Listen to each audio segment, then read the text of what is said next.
Live from the Bruce Webster Court at Harvey Hubble Gymnasium at the University of Bridgeport in Bridgeport, Connecticut. This is the 2017 East Coast Conference Women's Basketball Tournament. And a good afternoon, everyone. Steve Balson here alongside of my partner, J.J. Duke. Today's second semifinal action pits the number 3 St. Thomas Aquinas College Lady Spartans against the number 2 seeded Molloy College Lions. And J.J., right away, in light of today's first semifinal result, this game takes on added significance as though it needed any. No, absolutely. I mean, when you look at these two teams, just about as close as you can get. One team in Molloy loves to run up and down the court. They got a couple of big scores. And St. Thomas Aquinas, they're one of those gritty, grindy teams that you love to fall in love with because they find ways to get the job done, especially now in the postseason. They're going to be a tough out here today. Two of the top 3 defensive squads in the East Coast Conference squaring off in today's second semifinal. St. Thomas Aquinas led by first-team all-conference selection Jenna Erickson. And Erickson is one of those players that can divulge and get through teams defensively and then find ways to score the basket on the other end. She's got 15 points averaging per game per season and can find a way to help distribute as well. So she's going to be one of those key players you have to watch not only today but for next season, as you said, coming back. And of course, Molloy College has a scoring threat in its own right that we're going to have to keep an eye on throughout the afternoon. Yeah, Kamal Thompson, the former Dartmouth Big Green player, coming in as a one-year player, but double-doubles against Stack, both regular season meetings, and she can be a player when you need to have someone to put the team on your back. She can do it and score 20 in a heartbeat. Two teams very evenly matched should set the stage for a very exciting semifinal contest. The winner of this game goes on to face number 5 seeded New York Institute of Technology. The Bears pulling an upset in today's first game over top seeded Queens College. What are you looking for the winner of this game emerging into that contest tomorrow? It's just going to be survive and advance. As we know, NYIT, they can play great defense and then they can transition, get out on the break. Teams are warming up. We're going to have all the action coming up for you. We're going to step aside, take a brief timeout, and we're going to have all the action here in Bridgeport, Connecticut. From Connecticut and the metropolitan New York area to Western New York. From Washington, D.C. to Long Island. The East Coast Conference is committed to excellence in academics, athletics, and service to the community throughout the Northeast region. The East Coast Conference, a proud member of NCAA Division II. Being a champion takes more than skill, more than endless drills, more than using your head. Being a champion takes the heart to give it your all, the agility to thrive from any angle, and the relentless drive to be the best. Welcome to Division II, where the pursuit is yours to create, and the question isn't, can you do it? It's will you.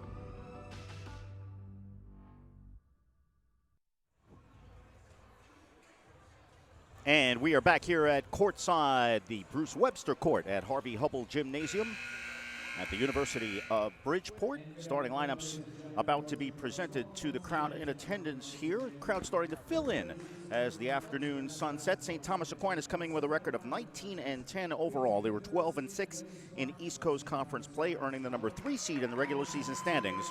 Molloy, under Coach Joe Pellicane, with a 20-8 record overall, 12-6 in conference play, and earning the first round bye with the number 2 seed. JJ, these two teams are very evenly matched, split the regular season series, and again should set the stage for a very strong contest today. You got to think defense is what we're going to be looking for. Well, both teams pride themselves on defense. Molloy coming into today third best in terms of points per game allowed, just over 60. They hold their opposition to shooting 28% from beyond the arc. And then St. Thomas Aquinas with a plus 2.5 turnover margin, forcing over 18 turnovers per game. So expect a low-scoring one. You and I were thinking perhaps something in the realms of a 57-53. We don't know who's coming out on top game, but it's going to be a bit of a low-scoring, a little more of a grinded-out contest as opposed to the game we saw earlier between Queens and NYIT. Yeah, and the winner of this game will face the number 5 seed NYIT Bears. We'll have that action for you. Tip-off time set for 12 noon tomorrow. Championship Sunday here at the University of Bridgeport. NYIT paced by Nina Vukosavljević's 30-point effort. What a tremendous afternoon for the Serbian native. And now one of these two teams will earn the right to participate in that championship game. We'll set the starting lineups for you. First, for St. Thomas Aquinas College, first team all-conference selection, Jenna Erickson, averages 15 points per game. She'll be at the point guard spot. Samantha Burden, defensive specialist, a senior standing at 5'7". Kate McHugh in the forecourt. She's a 5'9" senior forward. And Adia Henderson along with her, a 6'1" junior forward from Comac, New York. Alex Bertolino will be in the starting lineup today for St. Thomas Aquinas. Bertolino started Wednesday night's game.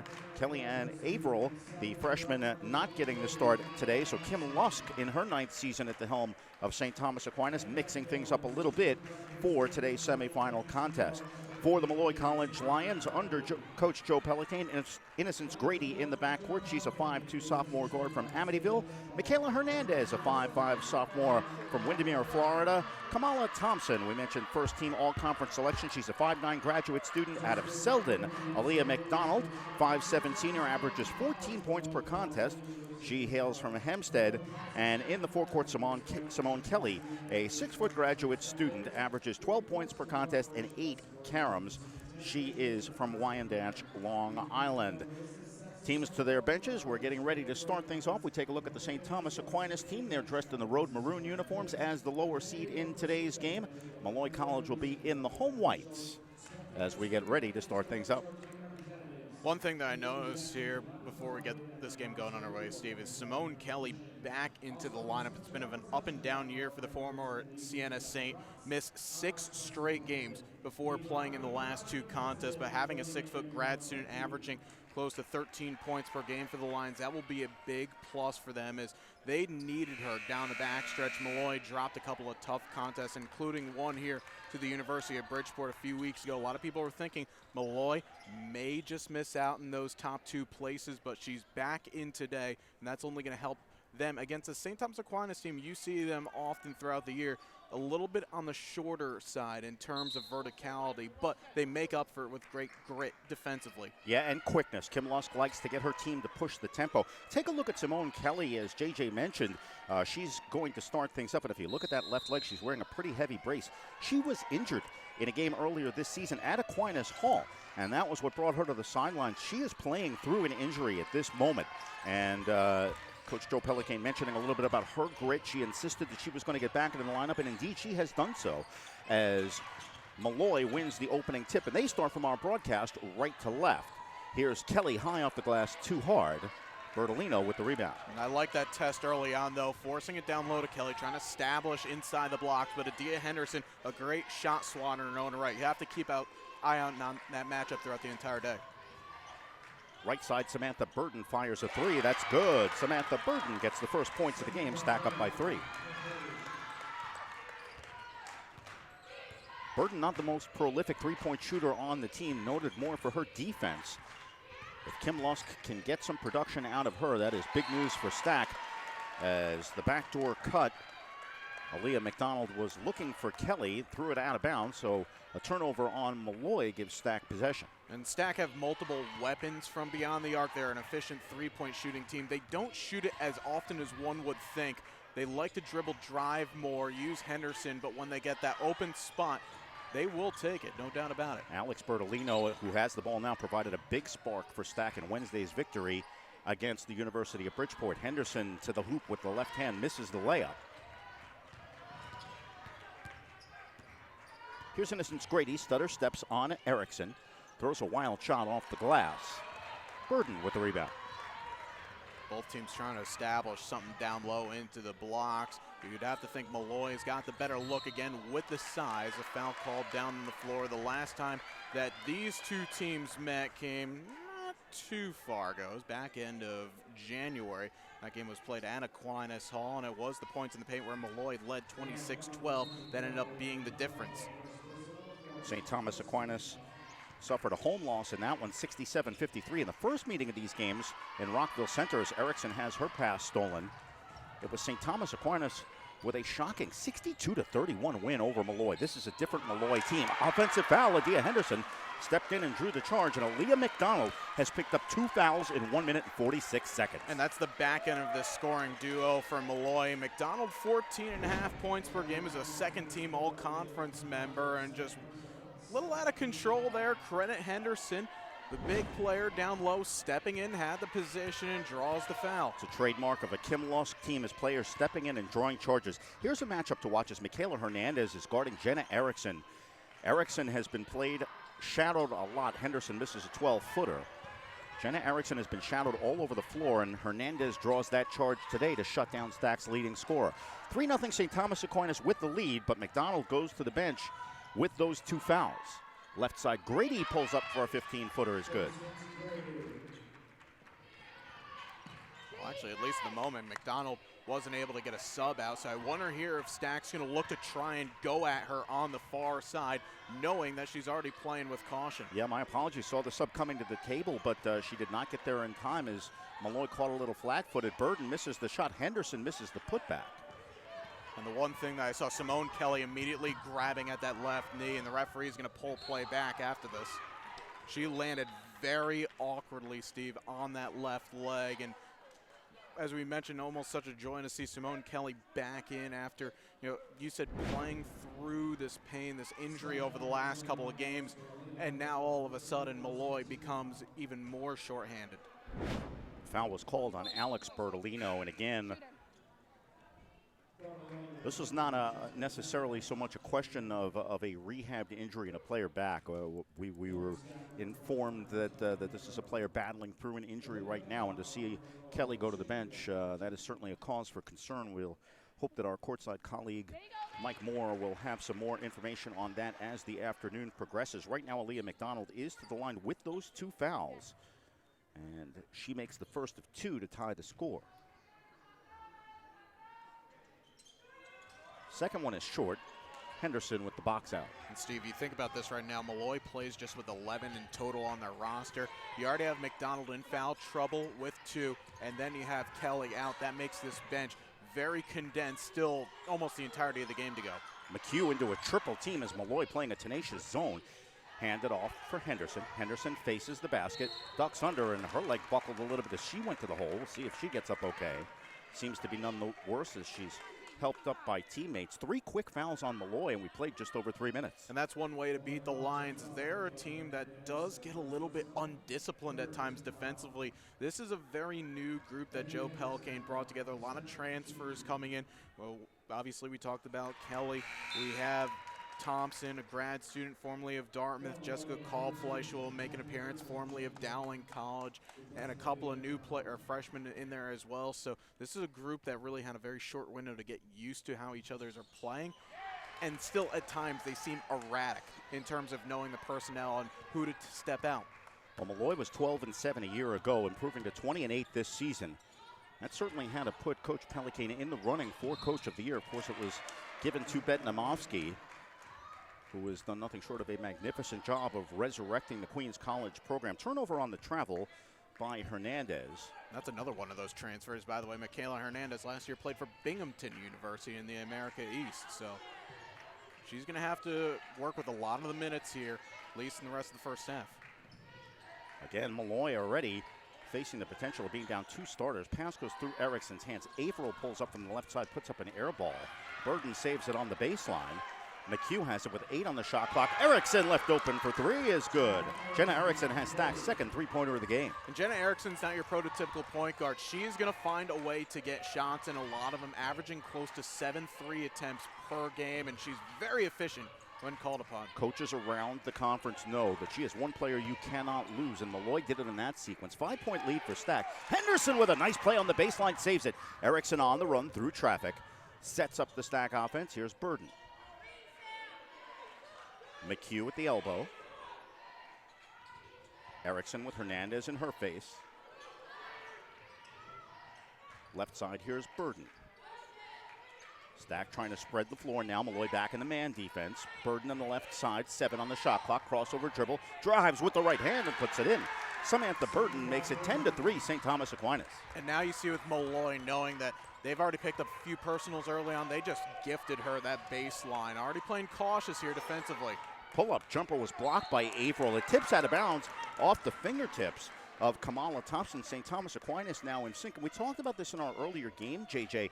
Molloy College coming in with the bye. It's got to be a little disconcerting to be out of that rhythm, not having played in a week coming into the championship final. You look at how the schedule is set up. You have almost this Wednesday, Saturday set up, maybe sometimes a Tuesday, Friday, or you have that full week off. Molloy, they haven't played a game that has had a whole lot of meaning in a few weeks, knowing that, again, they faltered a little bit at the back end of the season, but they played LIU Post in their last game, and they had a tough go of it still in that one, but Post was already out of the tournament by that time, so it was only just a battle for seeding. Grady and Burton go to the deck hard. Good hands there by Innocence Grady, forcing the turnover, and Molloy trying to get it going on the defensive end. Wednesday night, St. Thomas Aquinas advanced with a home victory over the University of Bridgeport. Bridgeport coming in as the number 6 seed. The Purple Knights started that game with a 10-0 lead, so Stack flipping the script in the opening minutes today. Here's Thompson. McHugh guarding her. Thompson puts it down with the left hand. Fall away glass, nice touch by Kamala Thompson, makes it 10-5. And Thompson now is going to have a lot of touches going her way and a lot of shots put up, because with McDonald sitting for the rest of the half, one would figure she's going to be the key attacker. Here's Burton. Stutter stepping on Grady. McHugh. Hands off for Erickson. Erickson open for a moment. Now dribbles through traffic. Shot clock down to 5. Erickson gets bailed out as she was dribbling into no player's land. Foul was called on Jessica Kaufleisch. And we have a timeout on the floor, media timeout with 4 minutes, 17 seconds to play in the first quarter of today's second semifinal. We'll take a break with the score. St. Thomas Aquinas 10, Molloy 5. You're watching the East Coast Conference Women's Basketball Tournament. From Connecticut and the metropolitan New York area to Western New York. From Washington, D.C. to Long Island.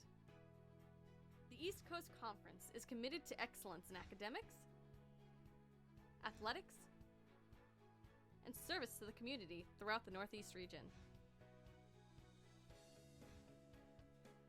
The East Coast Conference, a proud member of NCAA Division II. Being a champion takes more than skill, more than endless drills, more than using your head. Being a champion takes the heart to give it your all, the agility to thrive from any angle, and the relentless drive to be the best. Welcome to Division II, where the pursuit is yours to create, and the question isn't, can you do it? It's will you.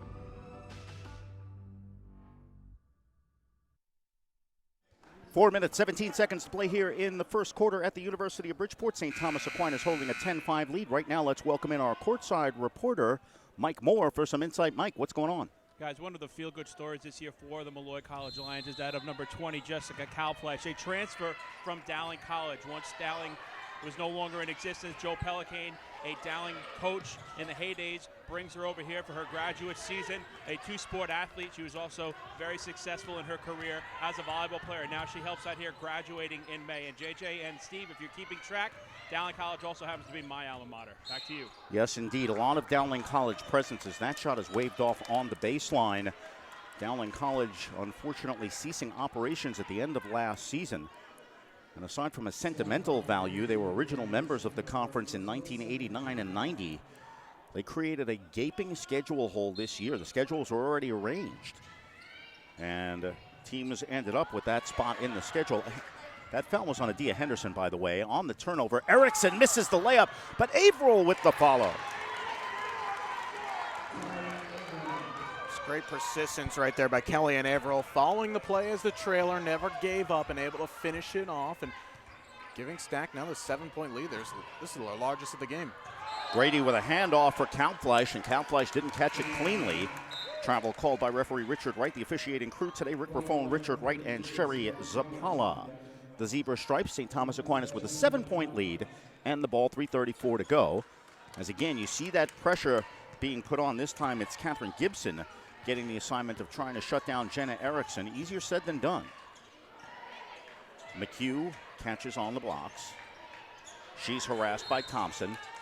McHugh held the ball a little bit too long, but on the reach-in foul, Gibson is called, not Gibson, Kamala Thompson trying to help out.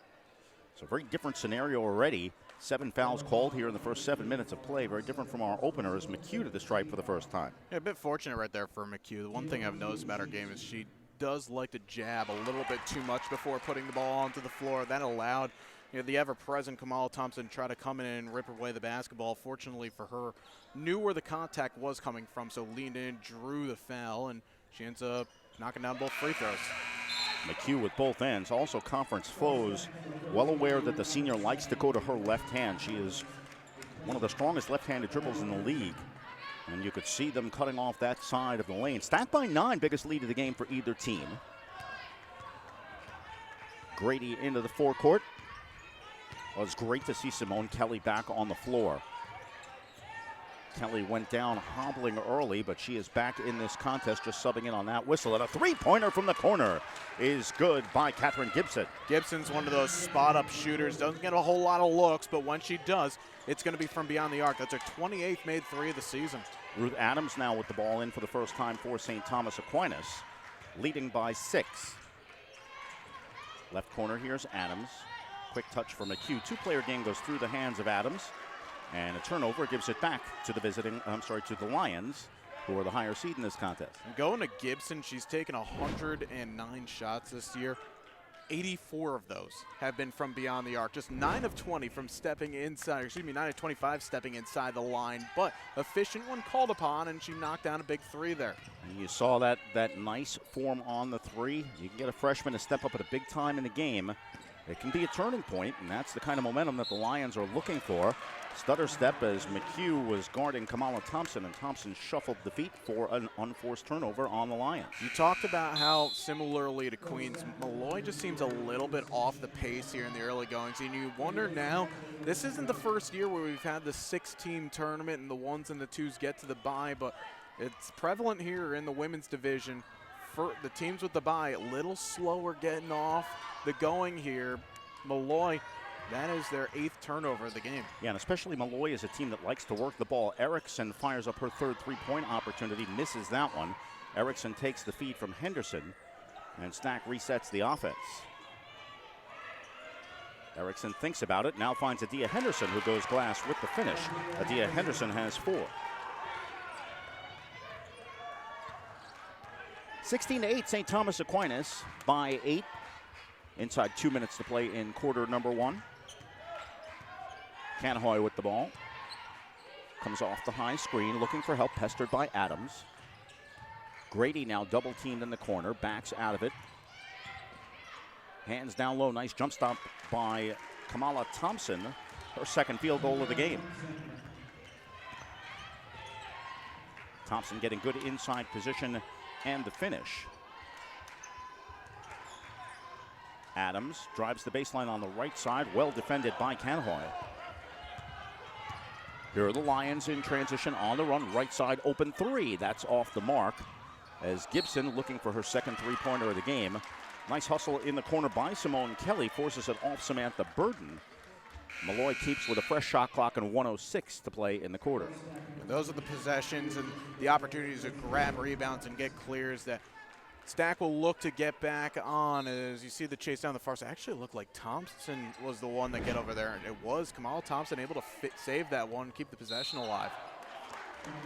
And on the catch, Kelly just took an extra step. Rick Raffone on that one, making the traveling call. 50-50 call there goes the way of the Lady Spartans. Kim Lusk barks signals from the St. Thomas Aquinas bench as Erickson sets up the offense. Inside a minute to go. Stack can play for 2 for 1 if they hurry. Whistle off the ball and an offensive foul is called on Caitlin McHugh. That's McHugh's first, and again, you have to get a little more square on that set. The referee calling for the bit of the forearm up high, but Stack did have a foul to give, so it's not going to hurt them a whole lot in terms of free throws, but they have to go back, pin their ears back, and hope that they get a stop. Because Molloy, if they can get into the break, just down a possession, that's not the worst thing in the world here after a slow start. Thompson with a fall away from the left side is short. 13-second differential, shot clock to game clock. Alex Bertolino, three-point threat, wide open, back rims it. Offensive rebound by Burden for the putback. Samantha Burden finishes on the second chance. And the senior averages over 5 rebounds per game, was the first to rise to that ball, saw the peak of it, drop down, and then just put it right back where it came from. Shot clock is off as we're down to the final 15 seconds of the first quarter. Grady pounding the dribble out now as we wind down to 10. Grady off the high screen. Beautiful move with the left-hand finish. Innocence Grady with the layup makes it a 6-point game.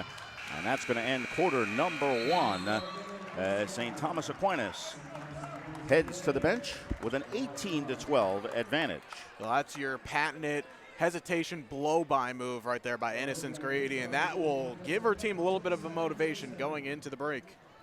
And again, a defensive struggle as we expected. At the end of one quarter of play, St. Thomas Aquinas, the number 3 seed, 18. Second seeded Molloy College, 12. We're going to step aside, take a brief timeout, and we'll be back. You're watching the East Coast Conference Women's Basketball Tournament.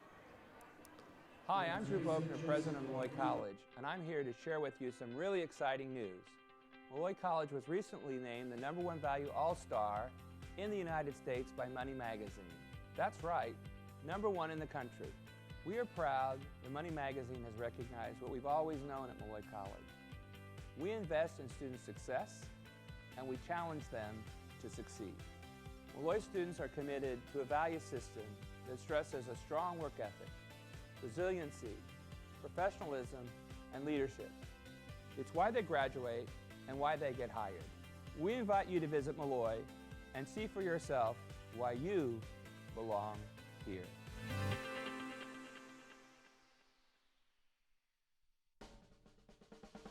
You get to make a lot of different choices and become a leader, and that's what STAC has definitely helped me to do. The environment here really helped me to develop my character, my confidence, my individuality. I try to make my students be innovators because I try to make them think outside the box. In classes, STAC really encourages students to work together and grow together. There's an opportunity for everybody here. Hope to see you soon. 10 minutes in the books here at Hubble Gymnasium. St. Thomas Aquinas with a 6-point lead. Right now, let's send it down to our courtside reporter, Mike Moore. Mike, what's up? Joe Pelican in the huddle, not happy with his team's performance on the glass. They've given up 10 rebounds, 5 on the offensive end. His message to his team is to penetrate and then make the extra pass and look for more perimeter jump shots, guys. And thank you very much, Mike, as you saw Innocence Grady step into the triple team and force that turnover. 3-point attempt by Thompson is off to the right. STAC trying to push the tempo. Molloy quickly back on defense. Here's McHugh. McHugh looking for help, finds Henderson at the foul line. Back rims the jumper, long rebound for Burden. Burden throws it into traffic. Kelly got a hand on it and forced the steal. Maggie Salamone starts things up for Molloy, handing it off to Grady. And again, this is about the extent of the depth for Molloy right now. Remember, Aaliyah McDonald with the 2 personals picking up within the first 90 seconds. So this is just about all the options that Molloy has to go for. Well, there's a good option if you have it. Kamala Thompson splitting the defense and going glass. And having lost Simone Kelly for a portion of the first quarter and Aaliyah McDonald for most of it, Molloy only trailing by 4. Joe Pelican probably not upset, jockeying for position down low. And the foul is called on Alex Bertolino, who comes up with a quizzical look, and her second personal foul. Yeah, if anything, it looking like McHugh was the one protesting her innocence, but Bertolino picks up the personal, and that's a second team foul there. Not really sure exactly where that was against McHugh, or excuse me, against Bertolino. She was just trying to fight through to get the ball. Yeah, not really sure exactly what the foul call was there, but in fact, it's on the board as Bertolino. That's 2 on her. And Kim Lusk right now in the ear of Sherry Zapala, trying to find out exactly what that call was. Outside 3 is good.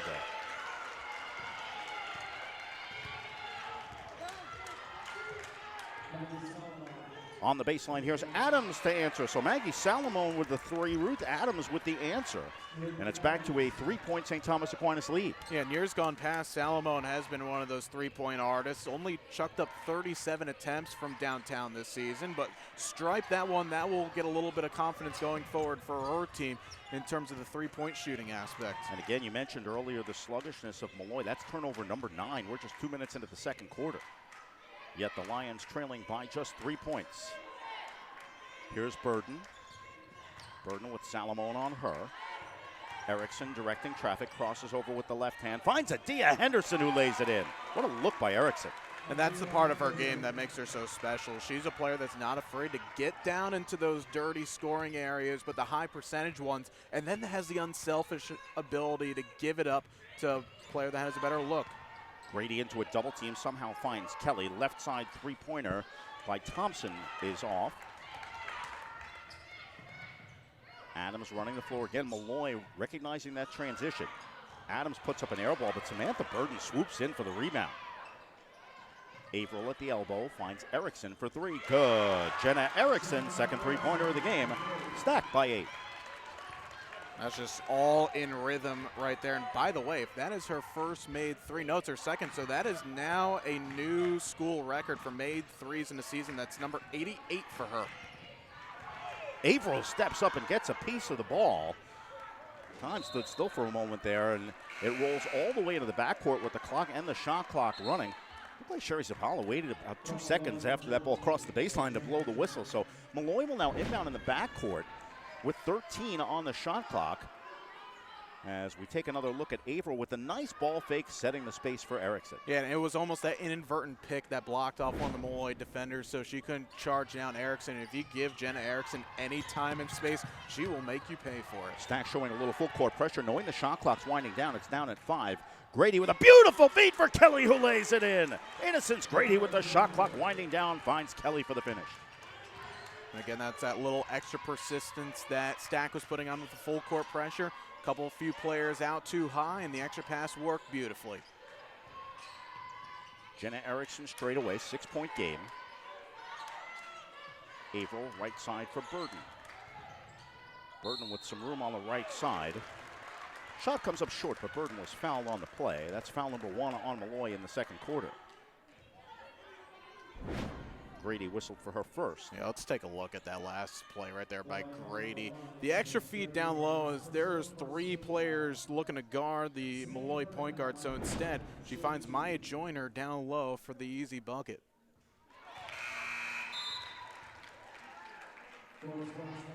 Burden makes the first of 2. Second or third time we've seen that quick crossover dribble from Innocence Grady. One of the quicker moves in the conference.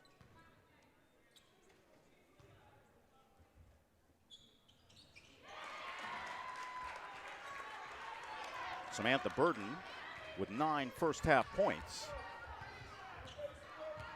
St. Thomas Aquinas 27, Molloy 19. Here's Salamone.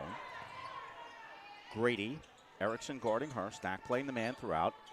Boy, a lot of battling down low between McHugh and Thompson.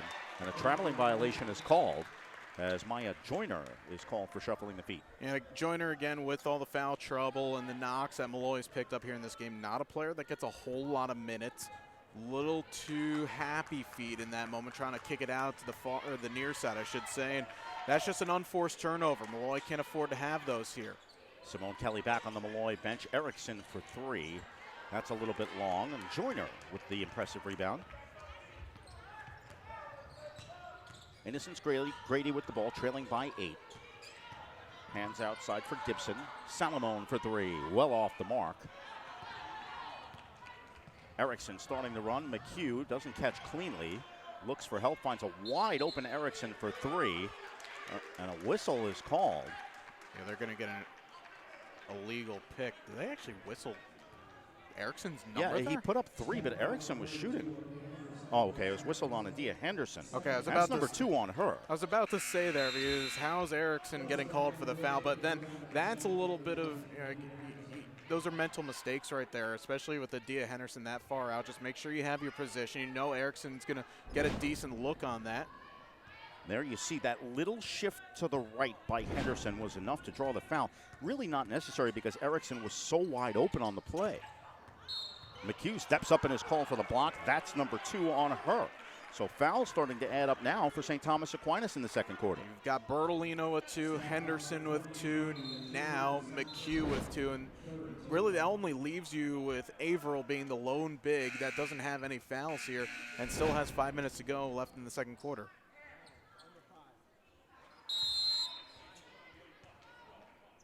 And with that, we're at the midway point of the second quarter. That means there's a timeout on the floor. 5 minutes even remaining. With the score, St. Thomas Aquinas 27, Molloy 19. We're going to step aside and take a break.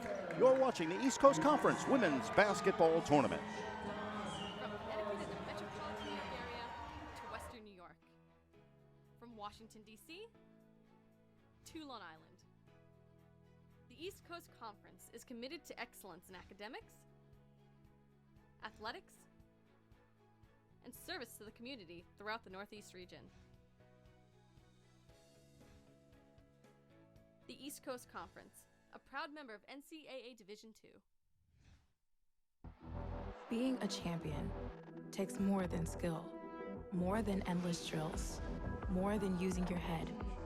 Being a champion takes the heart to give it your all, the agility to thrive from any angle, and the relentless drive to be the best. Welcome to Division II, where the pursuit is yours to create, and the question isn't, can you do it? It's will you. Hi, I'm Drew Bogner, president of Molloy College, and I'm here to share with you some really exciting news. Molloy College was recently named the #1 Value All-Star in the United States by Money Magazine. That's right, #1 in the country. We are proud that Money Magazine has recognized what we've always known at Molloy College. We invest in student success, and we challenge them to succeed. Molloy students are committed to a value system.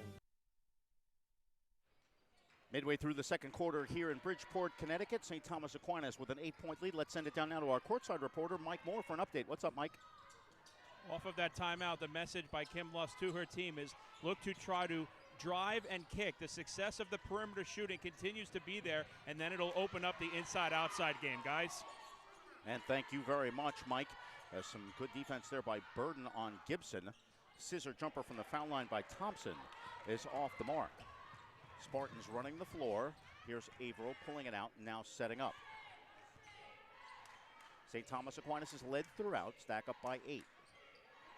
McHugh pestered mightily by Maya Joyner. McHugh forces it up. Joyner battles for the rebound, and Grady comes away. Grady stutter steps past a pair of defenders. Right corner, Salamone for 3. Good.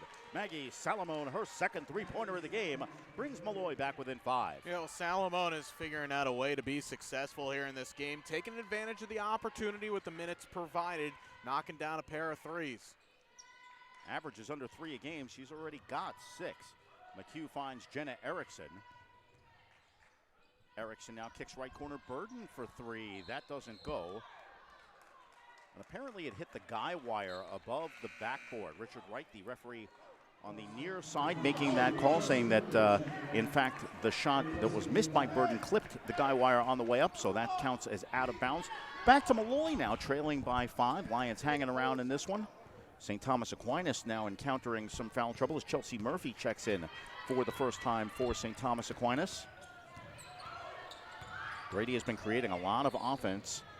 Joyner on the pick and roll. Grady's pass is through her hands, but apparently went off Chelsea Murphy as Kim Lusk stands palms raised to the ceiling. Richard Wright comes over. The officials confer, and at least according to the crowd to our broadcast, Wright thinks that the correct call was made. Yeah, I'll remember for those who didn't tune into the first game this afternoon, we have replay review here, and those are one of those plays that they can look at to see the last touch on a possession, but good to see the referees coming together. This is a crew that works together a lot throughout the regular season, so they know their tendencies, and they got the right call after a quick discussion. A lot of experience in stripes today, as you would expect for a game of this magnitude. Molloy 5th in the region coming in. Murphy open for 3. That's short. Averill with the offensive board. Great offensive rebound, just stuck out the right paw and snagged it right in. Erickson thinks about it, now decides to drive the lane. Goes to the glass, good on the foul. Jenna Erickson passed up the 3-point shot and may have a 3-point play. And here's the thing you have to look about with this stacked team. Against Bridgeport, they had a grand total of 9 second chance points. That is already now 14, and you can make it 15 if she knocks home this free throw. Try to invent something here. That was a Vukasavljevičian head fake on the part of Jenna Erickson. We saw that a little bit earlier from Nina Vukasavljević and her 30-point performance. Erickson with that little bit of stutter step, and you have to respect her ability to shoot that 3. She took advantage of it there, completing the three-point play. Lady Spartans back up by 8. Here's Grady. Grady floats a wild one off the glass and gets the roll. 6 points for Innocence Grady. Well, early on, remember with, Aaliyah McDonald picking up the 2 personals. Molloy, the players could have dipped their head down and said, well, we just have to try and stick it out. But you know what?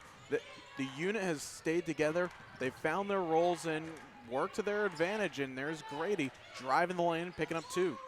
We have not seen McDonald come back in since that point. A little surprising. Joe Pelican feeling that his team is in this game. Doesn't want to risk that 3rd foul. Shot clock down to 7. Here's McHugh facing Joyner. Hands off for Averill with 4. Forces one up with the right hand short. Air ball picked up and put in by Samantha Burden with the clock expiring.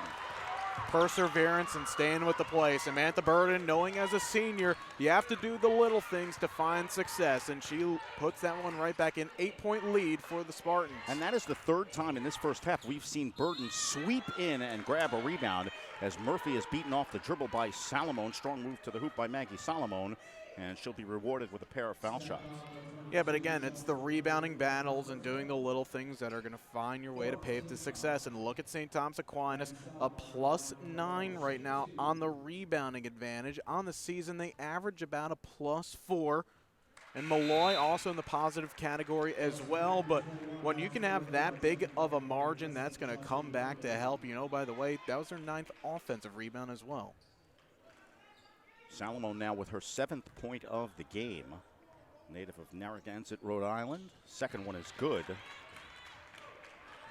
If Molloy makes a comeback in this game, look at the performance in the first half of that young lady to keep it close, with Aaliyah McDonald on the bench with 2 fouls. And Thompson also only just 3 of 7 from the floor today. She's a player that will get her shots up, but not finding pay dirt. Here's Alex Bertolino into the game with a pair of fouls. McHugh ball fakes on Joyner. Ducks under, kicks Burton 15 left side short. Grady running the floor now, Stack with numbers back. Grady kicks left side for Gibson for 3 is good. Catherine Gibson, her 2nd of the game, makes it a 3-point Stack lead. Well, Gibson is an Archbishop Molloy product, knows how to play in big games at this point of the season, and cool as you like stepping up and knocking down that 3. Averill with a long 2. That one's short, and Joyner has the carom. Inside a minute to play in the first half, Molloy has whittled their deficit to 3. Grady now looking for help. Decides to take it herself. Finds Joyner on the drive and dish. Innocence Grady making it happen. It's a 1-point game. Well, that would have been an assist that made Nina Vukosavljevic proud because she looked off a pair of defenders there and found the help on the blocks. And this is a ball game right here. In Molloy, they were trailing as many as 9 in this game, but it cut it back. At minimum, it will be a 1-possession game. 9-second differential, shot clock to game clock. McHugh backs her way in, ball fake, shots rejected by Kamala Thompson. And now Molloy with 1 possession and a chance to take the first half lead. Innocence Grady with Burden guarding her, 5 on the clock. Grady crosses over, kicks left corner for Gibson. Gibson stepped out of bounds. Sherry Zappala on the far side was all over that, and Gibson just lost track and drifted with 1/10 of a second to play in the first half. That is a bit unfortunate right there from Molloy because that was the look that they wanted. Gibson just had knew exactly where her feet were at the time, but nonetheless, as that shot doesn't go, Molloy, with all the adversity that they've had, a couple of players banged up here in this first half, foul trouble, but they find a way to only be down by 1 point going into the locker room. And again, for Molloy College, if you joined us late, Aaliyah McDonald went to the bench in the first 2 minutes of the contest with 2 personal fouls. Simone Kelly went down, and we've seen Kelly on the bike here a lot in the first half, so she's clearly dealing with a lower body injury and trying to keep it loose. And despite those issues, Molloy College trailing by 1. St. Thomas Aquinas has led throughout, but 2 fouls each for Kate McHugh, Alex Bertolino, and Adia Henderson also helped change the momentum in this game. We're at halftime here at the Bruce Webster Court at Harvey Hubble Gymnasium. St. Thomas Aquinas leads Molloy by a score of 32-31. We're going to take a brief timeout, and we'll be back with you in just a few moments. You're watching the East Coast Conference Women's Basketball Tournament. If I lose, I'll respond with respect. If I win, I'll back it up with humility. If I fail, I'll rise up with honor. It's tough for us to put it all on the line. Don't undo my hard work with poor sportsmanship. Respect. It's the name of the game.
Being a champion takes more than skill, more than endless drills, more than using your head. Being a champion takes the heart to give it your all, the agility to thrive from any angle, and the relentless drive to be the best. Welcome to Division 2, where the pursuit is yours to create, and the question isn't, can you do it? It's will you. We're at halftime in Bridgeport, Connecticut. St. Thomas Aquinas leading Molloy by a score of 32-31. Right now, let's send it down to courtside and Mike Moore. Rebounds in the first half, 9 on the offensive end that led to 17 second chance points. During the week in preparation, was that something that you stressed to your team, that you have to win the rebounding battle in order to advance? Yeah, I mean, defense and rebounding is always something that we stress. We have some guards that really get in there and crash the boards. They're very quick and, help give us a lot of second and third opportunities. Now, defensively, you've been terrific as well. In the first half, you forced a total of 12 turnovers that led to 16 points. So, again, is that something in preparation that you were discussing during the week, how defense wins basketball games? Well, fortunately, what I tell my team is that we didn't just start doing this week. We've been doing it all year, so hopefully defense will win basketball games today. And what was the message in the locker room coming out here to start the second half with that 1-point lead? I think we got a little rattled when they went on a run. We took some shots that were not the shots we were looking for, and we just need to be a little more mature and keep our composure with that. Coach, thanks for the time. Good luck in the second half. Kim Luss, the head coach of the St. Thomas Aquinas Spartans. They have a 1-point lead. As we send it back to you, JJ and Steve. And thank you very much, Mike Moore, along with the head coach of the St. Thomas Aquinas College Lady Spartans. They hold a 32-31 lead. The winner of this game will play at 12 noon tomorrow, and nets will be cut. St. Thomas Aquinas and Molloy vying to become the team to take on number 5 seed New York Institute of Technology. The Bears pulling off a 76-71 upset over top-seeded Queens College in the opening game of today's 4-game set. We got a lot of basketball action coming up for you. Men's semifinal action at 5 o'clock as St. Thomas Aquinas College takes the floor. And a lot coming up today. St. Thomas Aquinas against Damon. Later on tonight, Molloy against the University of Bridgeport. JJ, settle in. We're going to be here a while. We are going to be here a while. It seems that we've only just begun, but we're almost halfway through the day. 6 games on the weekend, but you and I and Mike are used to those opening weekend tournaments and 8 games in 2 days, so we're not shy of having a lot of basketball. But look, this is a big game right now and a big second half to come for both of these teams, because Stack, as being the lower team, saw what NYIT did earlier on against Queens, able to pick apart a result and find a way to survive and advance. Now Molloy, they're in a situation knowing that a win that should get themselves into the NCAA East Regional Tournament. A loss can make things a little bit interesting for them. They are sitting as a 5 seed right now, but they have a lot to play for. Stack knowing that if they can continue to have that recipe of success is playing defense, as Kim Luss said, it's not something that they learned just last night. It's been something they've been doing all year long. They're going to find a way to be successful. And knowing full well that NYIT certainly no slouch in its own right, but Queens has really been considered the class of this league. They have been for the last couple of seasons. So with Queens having lost the opener today, you have to think that both of these teams come out into this second half with a real feeling of opportunity to capture a conference championship, maybe more so than they did a few hours ago. Oh, absolutely. It's always about seizing the opportunity that's been given to you. And, same thing for Molloy as well. They haven't been in this situation in a while. They're a 2010 ECC champion, but you never know. Come the day, a player could step up, as we've seen a few Molloy players here in this first half. And we are at halftime. Samantha Burton leading all scorers with 11 points for St. Thomas Aquinas. Maggie Solomon with 8 for Molloy. Right now, let's send it back down to courtside, and Mike Moore with the coach of the Molloy College Lions. Coach, a 12-5 run to close out the first half to get within 1 point. What was the message in the locker room? I don't have a clue. The message seriously is, if we don't defend better, give 9 offensive boards to them. They're a very well coached team, very good team. You know how good this conference has been all year. And if we don't do those things, they will replay New York Tech. Molloy will be going home. You're always a very fundamentally sound team. 12 turnovers in that first half, so you're stressing protecting the basketball more here in half number 2. Yes, and I gave them some directive, and as usual, they don't listen to me, so my hope is that they will not turn it over, and whoever is deserving to play, I hope that's what happens. Coach, thank you very much. Good luck in the second half. Joe Pelican, the head coach of the Molloy College Lions, only down 1 point as we get ready for the start of the second half of play. JJ, Steve, back to you.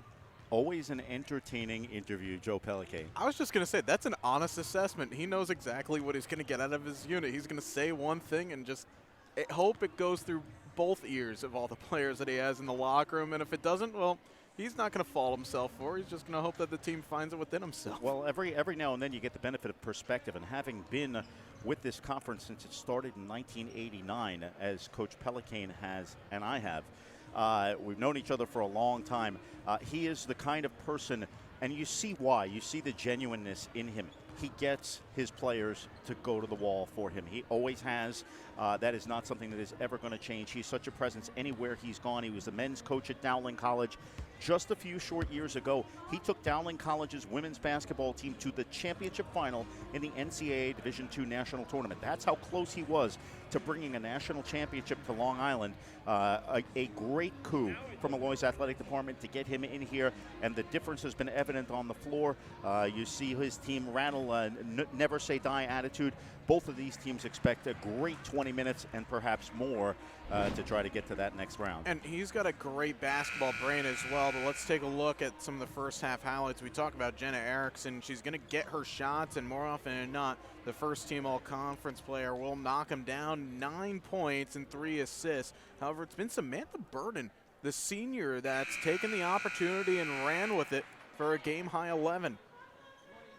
11 points and 8 rebounds to go with that, 5 on the offensive end. And what we saw Burden do on 3 different occasions was basically just swoop out of nowhere and grab boards that seemingly were lost.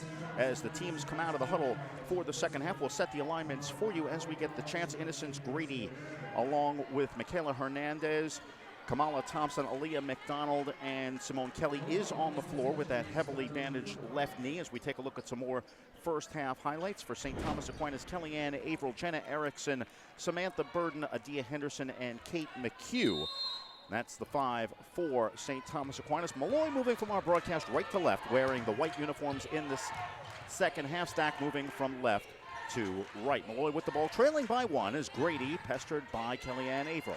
Hands off left side for Aaliyah McDonald. McDonald trying to make something happen. Her first shot is blocked by Adia Henderson. Aaliyah McDonald again lasted all of about 90 seconds or so before picking up 2 personal fouls as Henderson not able to finish, but McDonald will have to now grab this game by the scruff of its neck and make something happen because she is a much better player than what her stats have provided here in the first 20. Seas parted and Adia Henderson was all alone and just missed the layup. Henderson blocks Kelly, and a late whistle by referee Richard Wright. That's foul number 3 on Adia Henderson. And that's one of those that will drive a coach nuts. Within 1 minute of restarting the contest, when you're sitting on 2 personals, you pick up a third. As we see this one here, it's going to be, I think, on the follow through for Kelly. And see, that's one of those, that's not the first time we've said it today. That's one that could go either way, and I think the referee may have had the better mindset just to let that play carry forward. Yeah, it's a tough one. She got the right arm out, did Adia Henderson, and Kelly goes to the line and gives Molloy the lead at 33-32. Erickson's pass caught Averill jab-stepping the wrong way, and it rolls out of bounds. So a turnover on St. Thomas Aquinas as Molloy's defense creating some havoc here in the opening minute of the third quarter. Here's Grady up high, looking for some room. On the post up, here's Thompson. Thompson faces McHugh, left-hand dribble baseline, and good to the foul! Kamala Thompson with the reverse layup. A 3-point lead, and she'll go to the line trying for more. Just taking that one hard to the lane, knew where the contact was, and angularly throws it high off the window and converts, and that is what has made Kamala Thompson so successful this season. Drive hard, get the contact, and finish. Tell you what, even more so than the last one. I'm not sure where the contact was there. Looked like McHugh and Henderson both kind of let her get out of the way. Meanwhile, that's foul number 3 on Kate McHugh, so all of a sudden, St. Thomas Aquinas finding itself in foul trouble here in the third quarter. Molloy has opened a 4-point lead. It's 36-32. Lions by 4. Erickson into the forecourt, passes the ball well over the head of Kellyanne Averill. They're saying that was tipped by Kamala Thompson. Yeah, it looked like there's a slight deflection in that one, the referee's spot there. But yeah, going back to those first couple of sequences, you'd love to see the referees kind of allow those little nicks and nudges just to carry forward, because both of these teams are grindy, gritty teams. Let them play on. Henderson goes glass, and again, her second miss in the early minute of the third quarter. Henderson's been in good shooting positions, but has not had the finish today. Now only 2 of 8 from the field.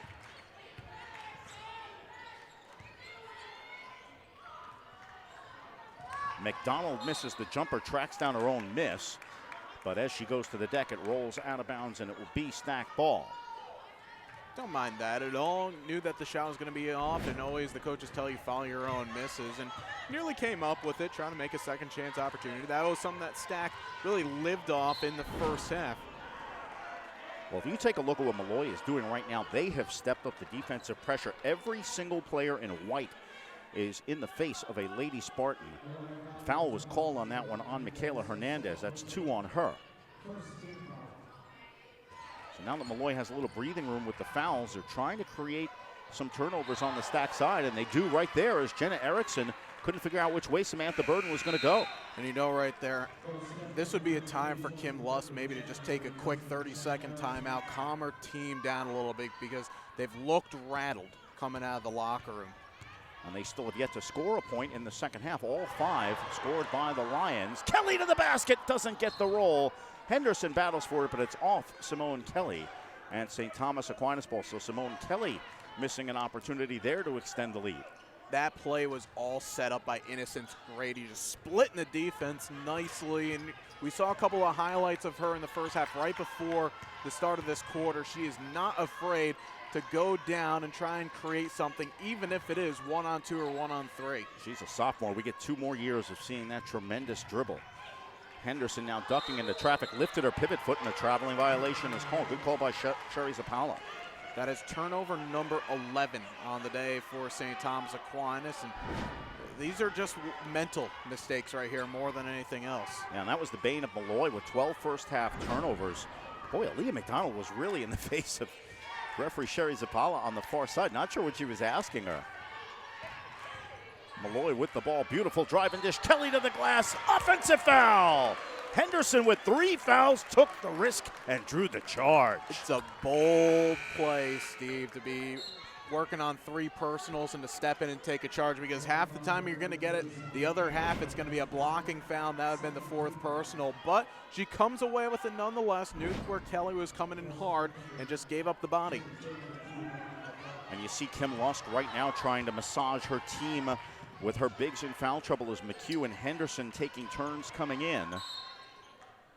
Again, Molloy with the aggressive defense, and Kim Lusk wants a timeout. She gave Jenna Erickson a brief respite on the bench, probably more for just emotional purposes. Didn't look like she was winded at all, but at this point, Kim Lusk seeing perhaps what you did, JJ, and calling a timeout on the floor. 7 minutes, 4 seconds to play in the third quarter. St. Thomas Aquinas trailing Molloy now with the ball. It's Molloy 36, St. Thomas Aquinas 32. Yeah, it's one of those things where if you see your team almost operating with a deer in the headlights look, if you have 3 timeouts to use, just go ahead and take one. It's a smart move by Kim Lusk, who's now in her 9th season at the helm up in Sparkill. Just calm things down a little bit, get back to the basics. And her team's basics are playing defense, but they're giving up decent looks for Molloy because of the fact that they have too many players surrounding Innocence Grady and giving the point guard for the Lions options down on the blocks, and that's where she's picked them apart so nicely. Yeah, Grady has certainly made the most of it, but again, I think you go back to the first half when Molloy was struggling to find offense from anywhere.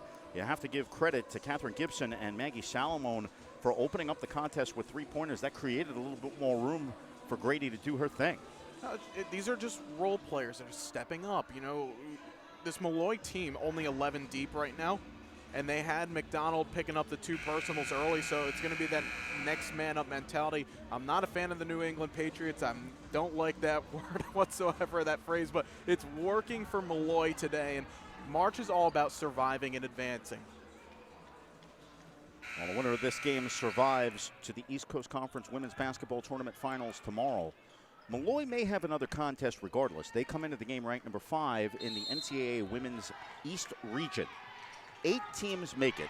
3 are awarded via automatic bids. One of those will be the tournament champion here. Averill has her pocket picked by Kamala Thompson and compounds it by picking up the foul from the floor. Bit of a ragged start to the third quarter as Averill whistled for her first. And Kim Lusk is absolutely irate with that decision here. And it's not the first time that she has gotten right nose to nose with Sherry Zapal on a few of these decisions, because it's starting to seem right now for the Spartans that I liked how you said it, nurse their way through these next few minutes. And again, that's one of those I'm seeing just let play carry on. Averill isn't in a position to try and make a play. She's just trying to get up. Yeah, it looked like she tripped over the player laying on the floor. That's kind of a tough one. Passes through the outstretched arm of Kelly as Michaela Hernandez looking to feed the post. Tosses it a little bit too far. So both teams struggling now in the early minutes of quarter number 3, 6:47 to play. Molloy with a 36-32 lead, their biggest of the game. But look at the intent on the number 12 from Molloy. That's Michaela Hernandez. They call it face guarding. She is not letting Jenna Erickson out of her peripherals and staying right with her. And that is one way, if you want to beat Stack, you don't let the number 3 in maroon get any space. Well, Molloy is really doing that all over the floor, and the foul is called on Michaela Hernandez. That's a large portion of the question. Is the referee going to give you that body contact, or is he or she going to make the call? And right now, the officials seem to be tightening up the calls a little bit here in the third quarter, as Hernandez just got good body position and was called for getting a piece of Erickson. That's foul number 3 on Hernandez. Here's Julia Winnick in the corner. Winnick an outside shooting threat, another transfer from Dowling. Burden is pestered by Grady, and Innocence. Grady is called for a foul. Not sure about that one either. Yeah, in that first half, we had 7 fouls on both sides here, but we've already got 7 fouls in this quarter, haven't played 4 minutes left. And you and I were thinking, low-scoring game. I had a feeling at some point the way that both of these teams play with Molloy, sometimes prone to being undisciplined. Stack, they just love to get down in the mixer and be aggressive, that we may see this coming to a free throw shooting contest at the back end. Burton makes the first of 2 and completes the double. By the way, both of these teams, my apologies, not very good free throw shooters. Molloy dead last, and only Stack a little bit better at 66%. Well, meanwhile, the Lady Spartans unofficially 9 of 9 from the field. Grady drives and dishes right corner McDonald. Stutter steps through the lane. What's the call? The block is called on Julia Winnick. A moment of hesitation as everyone waited for the call from Richard Wright, and he made the block call on Winnick. And you see it's at the top of your picture. Samantha Burden was giving her the my bad signal, because Burden just got blown right by from Aaliyah McDonald and left Winnick in a tough position. Wasn't set, had to give up the body there, and free throws coming. McDonald only 56% from the line. He's now 1 of 3 on the day. 2-point lead for the Lions. Simone Kelly in for Molloy. Second foul shot attempt is good. That was only the second missed foul shot of this entire game. Stack, as you said, 9 of 9 from the stripe. Molloy, 7 of 9. So both teams going on the exact opposite of where their scale is from the 15-foot line. Molloy by 3. Burton pulls up from 16, back rim, but Burton follows her rebound. Burton's 6th offensive rebound of the game. So much of that is just about tenacity, and Burton following the ball. Erickson with a fresh shot clock to work with. Finds Henderson into a double team on the post. Good help there by McDonald. Almost forces the turnover, and it does, as Kelly has it and calls a timeout from the floor. I think Kamala Thompson actually might have been the one signaling immediately, but I love the dive by Kelly there and just trying to rip it away with the one arm as you look here on the replay.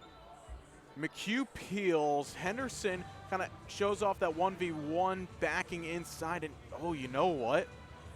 I think the referees might have missed that. That ball looked out of bounds there before it ever got pushed to the far side. Yeah, I saw purple covered. Yeah, maybe we can get another look at that as Kim Lusk, you see in front of the St. Thomas Aquinas bench. Molloy calling the timeout. They'll have possession when we come out of it. 5:26 to play in the third quarter, and here's another look. That's close. Yeah, that's a close one. And that's one of those where it has to be inconclusive. Yeah, I don't know that it got there. I don't know that it touched black. But that is, from that angle, certainly a tough call to make. And I think even if they looked at it, it wouldn't be something that that they would make a change on. Nonetheless, Molloy calling the timeout, leading by 3, 5:26 to play in the third quarter. Talking about Samantha Burden right now. She's right on pace to pick up her second double-double of the season, already with 9 rebounds and 13 points. It's a game-high 13 points, and she's been one of these players today that has added that extra little scrappiness to her game, just getting down low into the blocks, receiving the ball, and following up misses, because there's been a lot of them here today, with St. Thomas Aquinas only shooting at 32%. Well, JJ, this game no less a battle than the one we saw earlier today. Of course, the winner advancing to that final. We talked about the rotation being shorter for New York Institute of Technology as well as Queens today. Both of these teams may be going a little bit deeper, Stack probably deeper than Molloy, but how do you think that will stand the winner, the survivor of this contest going into tomorrow's final? It's interesting because NYIT, they've showcased that sure they can only be 7 deep maybe on occasions, as that take by McDonald off the mark. But I think they're okay being that 7-deep team. Molloy, I'm not sure that they can handle that tenacity. Stack can, though. Burden misses a 3. Stack cooling off from the perimeter. As we saw Aaliyah McDonald miss on the other end. McDonald again sitting out most of the first half, does not have a field goal yet in this contest. Henderson almost comes away with the steal and backs off on the attempt. Kick right side, good! Kamala Thompson with a 3-pointer. 65 made threes coming into today. It's 5th best in the conference and right in rhythm on that shot. A 6-point lead from Molloy. Erickson to answer. Glass too hard. Henderson well over the back. Not a good choice there by Adia Henderson, as Simone Kelly clearly had the position. And that is the 5th team foul on St. Thomas Aquinas and the 4th on Adia Henderson. You see that dribble drive kick by McDonald. She's finding other ways to have an impact on this game. Doesn't have anything going from the field, so instead drive hard of the lane. Stack, knowing that she's still capable, score doubles, and then just kicks it right out to Thompson, who's very solid from downtown.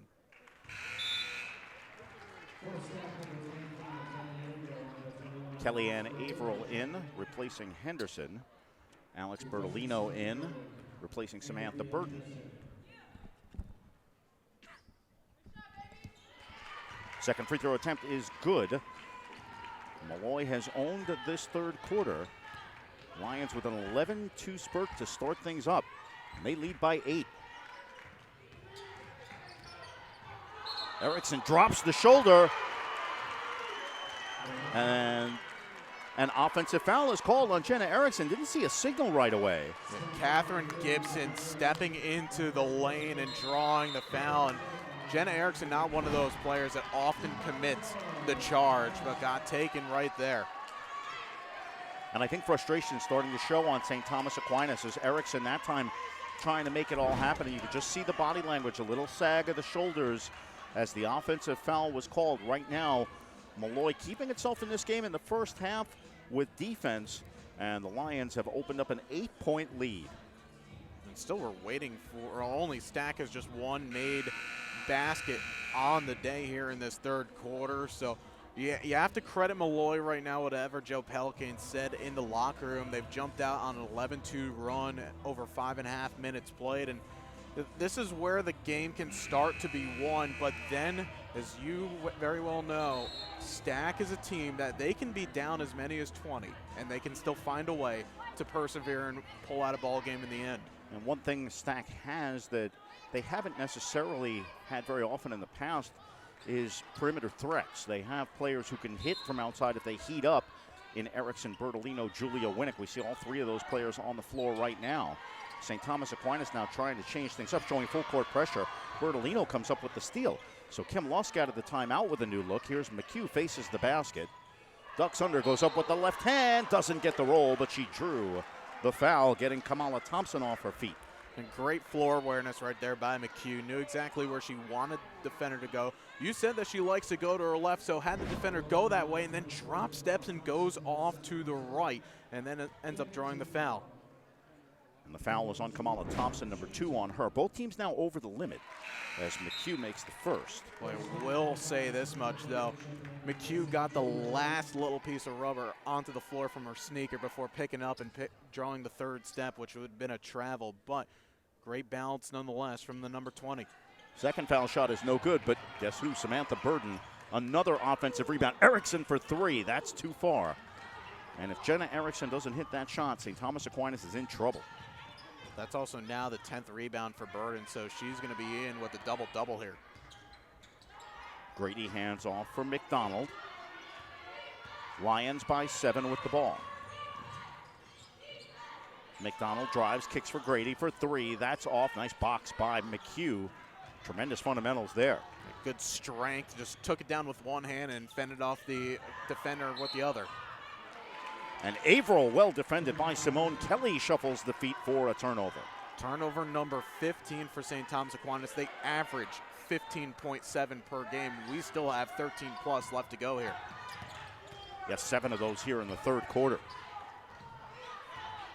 Here's McDonald. McDonald stutter steps, takes the long stride and lays it home. Aaliyah McDonald's first field goal makes it a 9-point Molloy lead. Burden ducks under, her layup attempt is short. Kelly taps it out for Gibson. Lions on the run. Thompson, crossover dribble, cut off by Erickson. McDonald sets up. Entry pass for for Thompson, and she's fouled on the play by Kellyanne Averill. It's a great high-low game and an even better catch by Thompson, and then has the presence of mind to square up. And by the way, this player Kamala Thompson is one of those that's going to get to the line a whole lot, and she averages shooting at 73%, so very efficient when called upon. Her first trip to the line today makes the first end. Thompson, the native of Selden, New York, out on the island. A lot of senior presence on the Molloy squad. Graduate students, Simone Kelly and Kamala Thompson. Aaliyah McDonald, a senior. And that poise has led the Lions to an 11-point third quarter lead. And this is the largest lead of the ball game right now for Molloy, or really for any team that matter. This is a big offensive possession coming for the Spartans. Bertolino with a nice stutter step, cut off by Kelly, but forces it up off the glass with the right hand. Well, Bertolino was the spark in Wednesday night's victory for Stack. Right now, Kim Lusk taking any offense she can get, but Aaliyah McDonald says no sale, driving hard to the hoop with the right hand. Coasting and soaring on her way for 2, an all too easy layup, and now that's the thing that Stack didn't want to have. Aaliyah McDonald starting to get into rhythm here in the second. And Molloy as a whole, you see as a team starting to play with confidence. They did that by stepping up on defense. Erickson for 3. That's short. Burden, guess who on the spot, goes glass too hard, and Kelly with the rebound. Some noticeable sag now on the St. Thomas Aquinas side of the ball as Molloy turned up the defensive pressure to start this third quarter, and they have flustered the visitors from St. Thomas Aquinas. Adams stepped in late. Grady finished the layup. 13-point lead for Molloy. Kim Lusk wants to call a timeout, but she only has 1 to go. She needs this stoppage in the end of the quarter to come up real soon. 90 seconds to go in the quarter. Bertolino for 3, back rims it. Adams can't come away with the rebound. Gibson can. Here's Gibson on the run, 2-on-2. Stutter steps, left hand dribble, splits through traffic. Wild shot is off. Samantha Burden has been a rebound machine today, but it's not prevented her team from being in a 13-point hole as we approach the final minute. Adams' left corner jumper is too far. Samantha Burden goes to the deck. A foul going to be called against Catherine Gibson. Gibson, by the way, getting caught with the hand a little bit too deep. She had Kamala Thompson breaking immediately in that last possession when the shot went off the mark. All she had to do was just pick up her head, and Molloy would have had another easy layup going the other way. But now Stack has an opportunity to see the great strength by Samantha Burden, able to ward off the challenge and draw the foul to go to the line and try to cut into this deficit a little bit. 12th rebounder for Samantha Burton. She's 5 out of 5 from the line. 14 points, matching Kamala Thompson for the game high.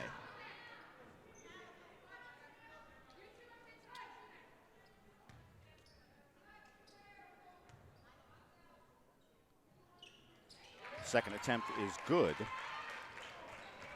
St. Thomas Aquinas trying to stay in this one with strong foul shooting numbers, but that's just too easy. But McHugh stands in and draws the charge.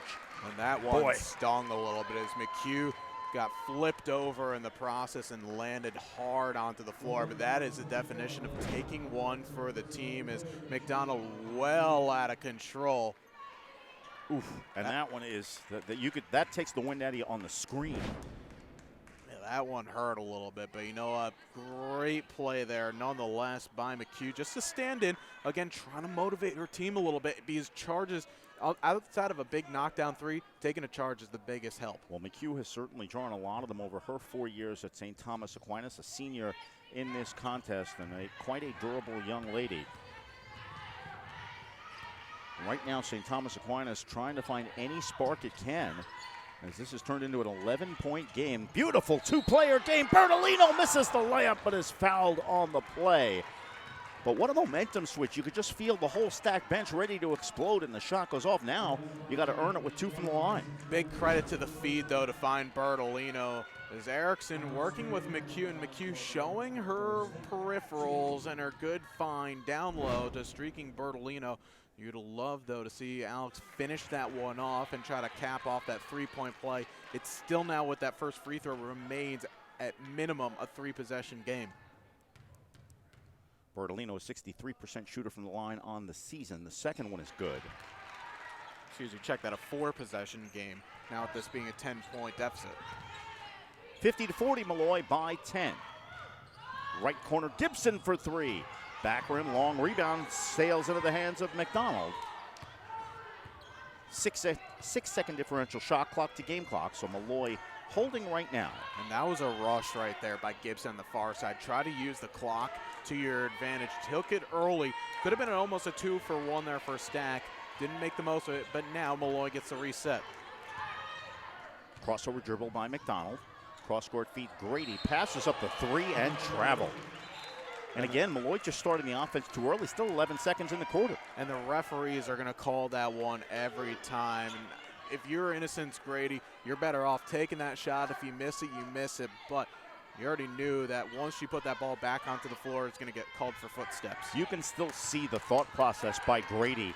I'm going to draw the defender, get her soaring into the air, and drive to the hole. 3 seconds to play in the quarter. Erickson, a travel is called on Erickson. Tremendous defense there by Jessica Kalfleisch. Yeah, Kalfleisch, the former two-sport athlete for Dowling College, just standing in nicely. Knew to take away the lane, and that's going to end the quarter, knowing now Molloy still very much well in their realm of working well as a unit defensively, and they're starting to see the benefits pay off on the opposite side. 3 quarters are in the books here at the University of Bridgeport. It's the Molloy College Lions 50, the St. Thomas Aquinas College Lady Spartans 40. We're going to step aside, take a brief timeout. You're watching the East Coast Conference Women's Basketball Tournament. If I lose, I'll respond with respect. If I win, I'll back it up with humility. If I fail, I'll rise up with honor. It's tough for us to put it all on the line. Don't undo my hard work with poor sportsmanship. Respect. It's the name of the game. Being a champion takes more than skill, more than endless drills, more than using your head. Being a champion takes the heart to give it your all, the agility to thrive from any angle, and the relentless drive to be the best.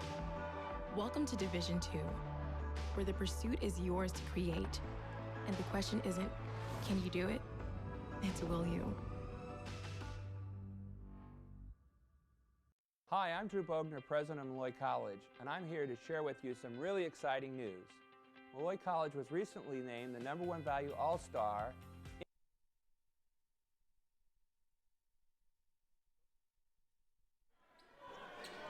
30 minutes here are in the books at the University of Bridgeport. Second of 4 games on the afternoon.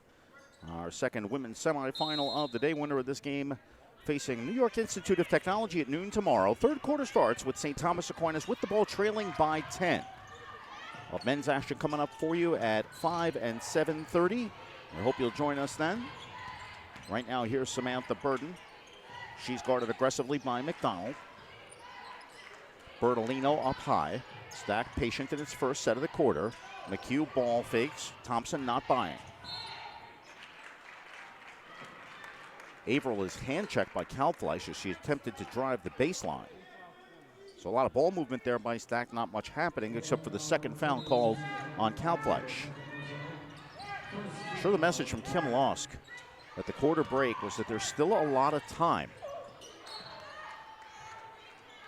Nice play by Kamala Thompson getting a piece of that one. Stack keeps it.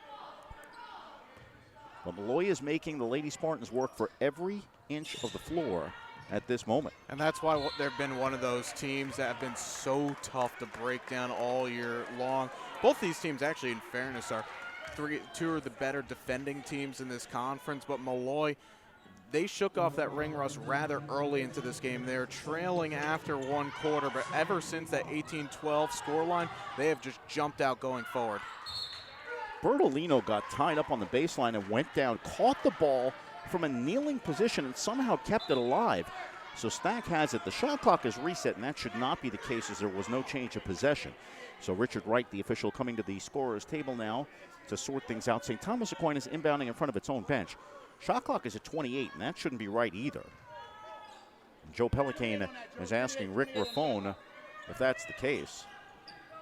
He also wants a travel called on Alex Bertolino and might have a case for that as well. Here's Bertolino in the right corner, Grady guarding her. McHugh stutter steps, finds Averill in the left corner, passes up the open look. Stack not getting a lot of open looks in this second half. Erickson with 10 on the shot clock. Bertolino with Grady guarding her, and there's just nowhere to go. Terrific defense, and that ball hit Bertolino's head as she sat on the floor and rolled into the glass doors to our broadcast right. Just about the worst break ever right there for Alex Bertolino. Wrong place, wrong time, and now let's see how Molloy reacts to that. That was a long defensive possession for them, over a minute combined, and now can they have something of this here and try and make it above a 4-possession game? Grady blows past Bertolino for the layup. Innocence, Grady in double figures. You look back at that first possession, about a minute St. Thomas Aquinas had the ball, and they never really had a good scoring opportunity. Molloy's defense doing the trick.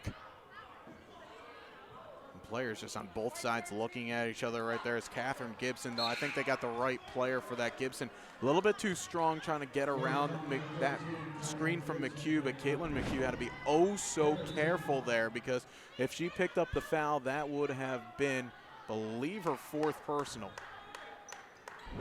Gibson looking for the push-off on Erickson, but instead she's whistled for her 3rd.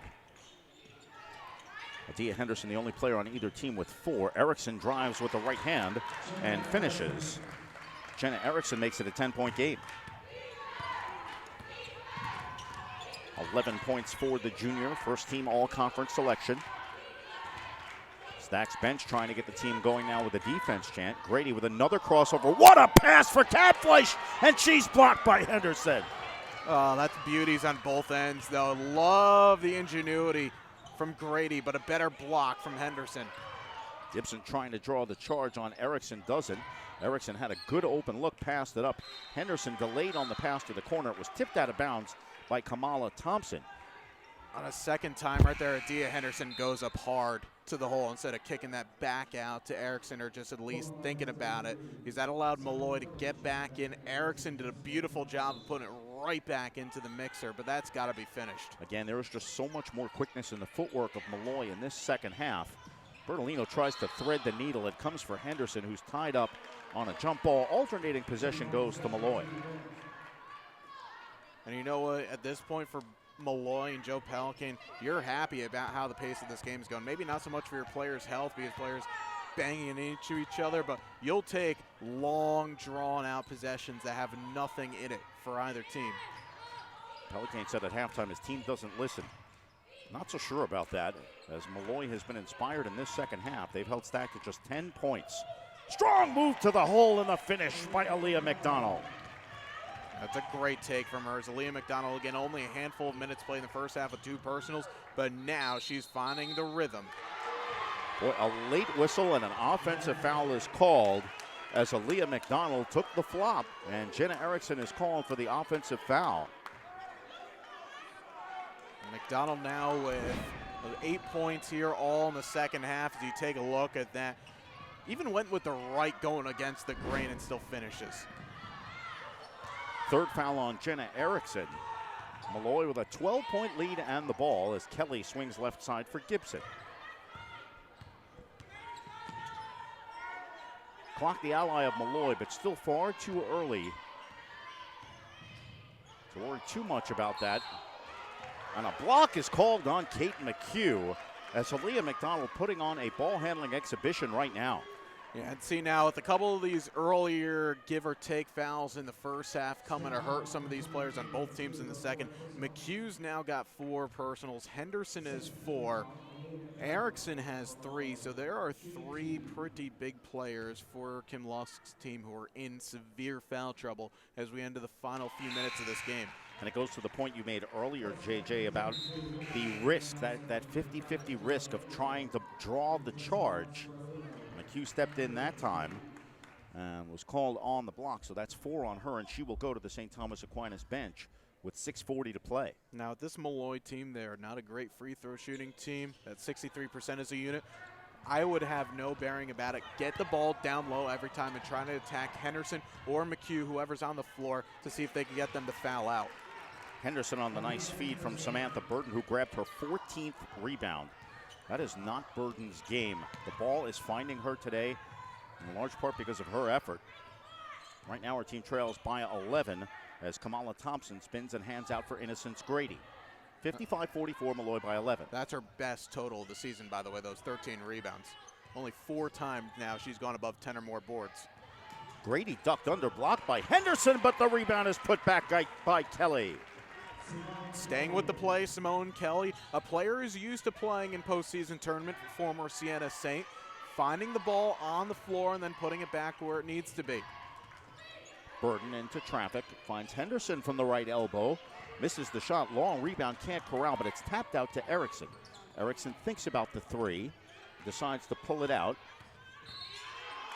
And the block is called again. Jenna Erickson putting her shoulder down and trying to fight through Michaela Hernandez. And now that is Hernandez's 4th personal. She has had the task today of trying to close down and shut down Jenna Erickson, but now this is going to be where Erickson sees red in the water, is going to go after Hernandez. Well, Hernandez is clearly not giving Erickson any more room on the floor, so she's willing to foul out to play that overplay defense on Erickson if she needs to. Joe Pelicane knowing well that Jenna Erickson is the one player who can provide life for this stacked team, as the righty hook by Henderson is too hard.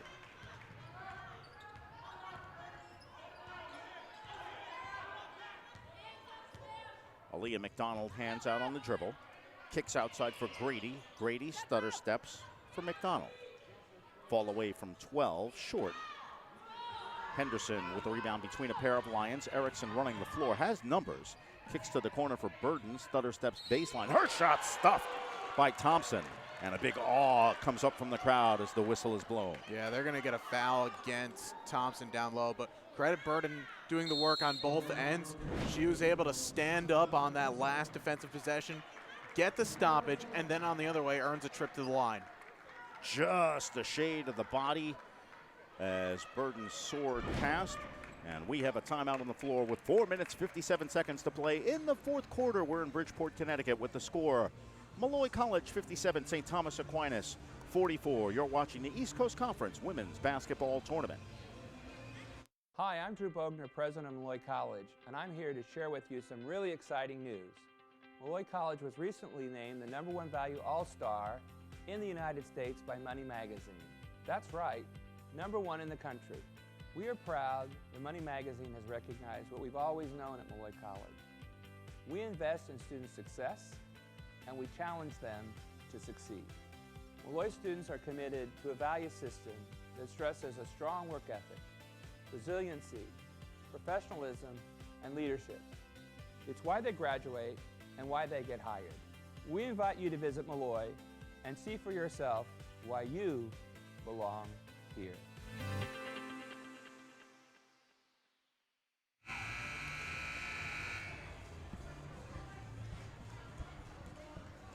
4 minutes, 57 seconds to play here in the fourth quarter of our second semifinal game of the day. Molloy with a 57-44 lead over St. Thomas Aquinas. Right now, the Lions forcing the turnovers and really doing the job on defense. St. Thomas Aquinas struggling mightily from the floor. Just 29% shooting, 14 of 48. You know, one way for them to get back into this game is from the charity stripe. Molloy already over the limit here, and we still have this 4:57 left. So if Stack wants to cut into this lead quickly without seeing time come off the clock, this is their best route. Samantha Burden is a senior, and if this is in fact her last game, she can be proud of her effort today. Game highs of 17 points and 14 rebounds. Also season highs for both of that as well. Those 16 now, it's a new season high. Here's Innocence Grady. Clock now favoring Molloy, up by 11. Grady loses on the crossover dribble, and the foul is called. Alex Bertolino rolled over on her stomach, and those of us who can read lips, she said, "Are you kidding me?" Innocence Grady being a little too cute by half there, though, with the crossover dribble, almost paying for it. Foul was called on Bertolino. It's her third. Yeah, no, that's one of those where, again, we've seen these touch-and-go fouls, and you would love maybe in this situation the referees not to call, let the players sort it out, but still, that's where we are. Stack now only has one foul to give with 4.5 left. The referees are human. They look up at the board, and they can see that it's 5-2. Kelly for three is good! Simone Kelly with a three-pointer. Her first of the season, her first attempt of the season. I'm sorry, not her first attempt, but her first three. Doesn't matter. That's just a big three that gets momentum right back to Molloy. That may be the final gasp for St. Thomas Aquinas. Still 4:08 to go, but now it is a 14-point lead, and Stack turning the ball over on the other end. I mean, that's tough to guard. A 6-footer stepping out from 23 feet. You can't stop that. And as cool as calm as you like, knocked it down. She was 0 of 6 on the season from beyond the arc. And that one is one that she'll remember. It may very well have propelled her team into the conference final. Grady in the right corner. Now Molloy can use the clock. Kelly patiently drives to the basket. The foul is called. We'll see who it's on. It's going to be a foul out no matter who it is, because it's McHugh and Henderson there. Yeah, they're going to get Henderson for that, so that is it for Adia Henderson's day. And it's a bit rough going for Adia Henderson right there, because again, a few of these fouls that she's had, and again, I'm not seeing much in that one at all. Might have gotten a little bit in the hand there, but Stack, when they go back and look at this one, they're going to question a few of the calls on the day, and Molloy, they're just taking advantage of it. Henderson goes to the bench with 8 points, 9 rebounds to go with that. Only 3 of 11 from the floor, though. Henderson had some opportunities earlier in this game. Came up empty as Simone Kelly. Talk about another story from Molloy. She went down in the first quarter, and it looked like she may not be back. She's been back. 13 points.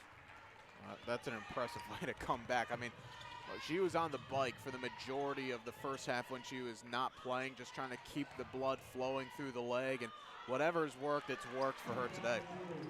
Kate McHugh's first field goal of the game comes on a nice righty spin move. 62-48, Molloy by 14. Right corner three is off the mark. Probably not the shot that Joe Pelicane wanted, but Grady has the offensive rebound as Thompson forcing one up. And that's how the day has gone for Molloy. When they're missing, they're able to track down the rebounds and collect. And even so, they're still losing the rebounding battle by 6. They're still finding ways. The drive and dish from Aaliyah McDonald to Simone Kelly with the finish. 16-point lead for Molloy. Go back to that last few minutes of the second quarter. St. Thomas Aquinas led by as many as 9. And Molloy trimmed it to a 1-point game at halftime as Erickson finds the mark. 13 for the junior. Molloy carried that momentum into the second half. And they have done the job to this point as inside 2.5 to go. Grady, cross court for Thompson.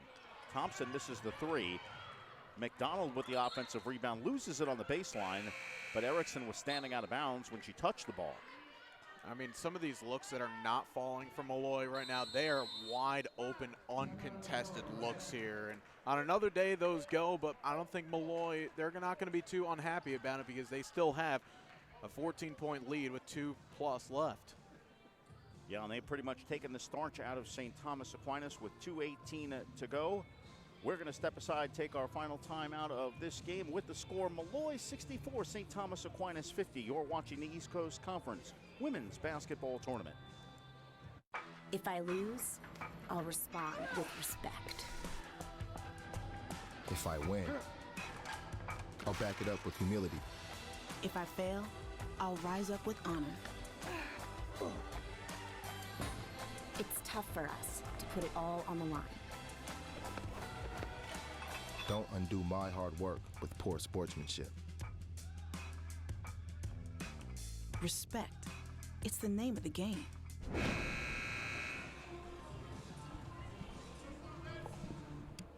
2 minutes, 18 seconds to play here in the fourth quarter. Kim Lusk in her 9th season trying to find an answer for her St. Thomas Aquinas College Lady Spartans. They led throughout the entire first half, but the game has belonged to Molloy since then as they come out of the timeout. Missy Sadler making her first appearance for St. Thomas Aquinas.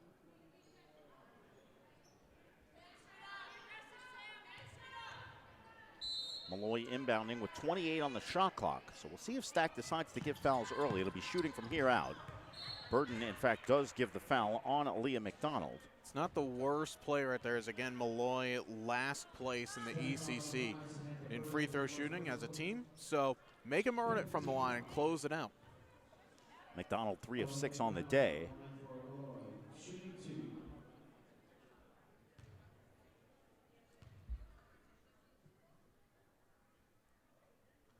First foul shot is good. Foul on Samantha Burden is her first. McDonald again, you have to give her credit. She found it within herself to make this second half work after picking up 2 early personals. Now she's the 4th lines player in the double digits. And the second is perfect. Well, again, you go back to Joe Pelicane keeping McDonald on the bench. With those 2 fouls, Erickson hits a 3. Preserving his star player, one of his star players for the second half. And that has paid dividends as Burden is once again whistled for the foul. So Stack going to try to make this a free throw shooting competition. With 1:59 to go, still trailing by 13. And Aaliyah McDonald's one of those players that is not unused to going to the free throw line. Second most frequented in the East Coast Conference at 165 attempts from the line this season. And today already, she's 5 of 8. In fact, earlier on this year in a win against Molloy earlier in February, went 15 of 24 from the line, had a total of 19 points.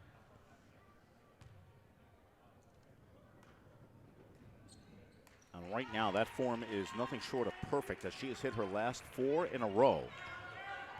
68-53, Molloy by 15. Inside 2 to play. Here's Burden, pulls up from the left side. Her shot's short. Kelly with the rebound. Looks like Erickson trying to give the foul. Finally does. Number 4 on her. And right now, it's starting to look like just a matter of the final score as we're down to the final 99 seconds of play in quarter number 4. Molloy looking to advance to face the New York Institute of Technology Bears. And this also probably should just about solidify the place for Molloy to not see their season come to an end after this weekend. They're ranked 5th in the latest NCAA East Regional poll. There's 3 auto bids, 5 at-larges. One would figure that this should be good enough for them. Of course, though, they want that auto bid. They want their first conference title since 2010. Well, and you never know, because if they were to lose tomorrow, then NYIT would get the automatic bid. They're not even a bubble team. So that pushes everyone else down a notch as Winnick explodes to the basket and finishes with the layup. I don't think that's first and foremost in Joe Pelicane's mind. I think it's going to be just going to the next game. And, of course, Molloy, a team that did not make the playoffs a couple of seasons ago. Cross-court feed again. Great patience by Molloy as they start to wind the clock down to the final minute of play. And Stack letting 20 seconds elapse from the clock before fouling. A little counterintuitive, trailing by 14. They're just trying to see if there's one more last gasp here. Maybe perhaps to see a couple of missed free throws and turn into buckets on the other way. But again, you have to fully credit this Molloy team. Similar to what NYT earlier on, they had a game plan, and they've executed it here today. Obviously, a little different scenario with NYT as the lower seed, trying to upset one of the best teams in the land right now in Queens, but still, no hard contest, or no easy contest, I should say, against St. Thomas Aquinas. They're a team that, you know, this is going to be a unit for the majority. They're going to be back next year, and they're going to be better than ever. Well, Maggie Salamone checks back into the game, and we haven't really seen her in the second half. But you go back to that first half when Molloy could have been in a very deep hole, and it was Salamone's 8 points that kept her team afloat. And she's going to have another game to play tomorrow afternoon as Lauren Melville, the senior, getting some court time from Kim Lusk. Misses the shot with 51.9 to go, and a 71-55 Molloy lead. Speaking of the issues from Molloy from the charity stripe, well, none today here. They're 21 of the 25. Stack, though, an impressive 15 of 17 as this has turned into a free throw shooting contest to finish off, but that might plant a little seed into the mind of the NYT players who are all just right across from where we're sitting, scouting this game. Kate McHugh, senior, getting a big hug from Kim Lusk, playing her final game. Samantha Burden, a stellar performance today. She goes to the bench. Burden also a senior. Foul shots off the mark. Julia Winnick aggressively pulls it down. Winnick steps through and traveled.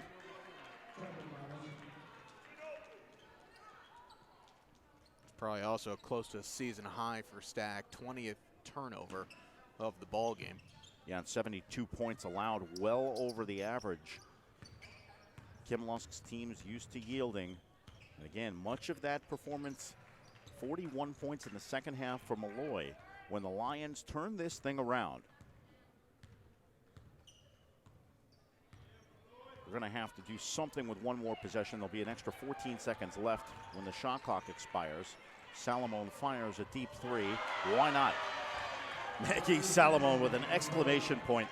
And if anybody on the floor deserved that shot, it was her.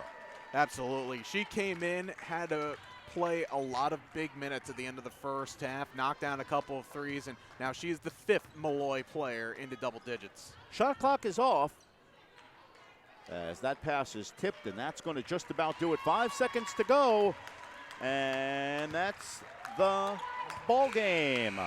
Molloy College, with an outstanding second half, advances to the East Coast Conference Women's Basketball Tournament Finals. The final, Molloy 75, St. Thomas Aquinas 55. Put that in perspective, JJ. Remember, Molloy trailed by 9 in the first half. What a turnaround by the second-seeded team in the conference. They trailed by 9. They had one of their star players sitting on the bench early with 2 personals, and then we said that Molloy didn't have a whole lot to offer in terms of depth, and boy, did they turn that around and knock it into full fruition. Salamone's 11 points. Simone Kelly, again, injured at the back end of the season, trying to gut it out. Picked up 13 points. Innocence Grady, I think, is the real player of this game because she facilitated.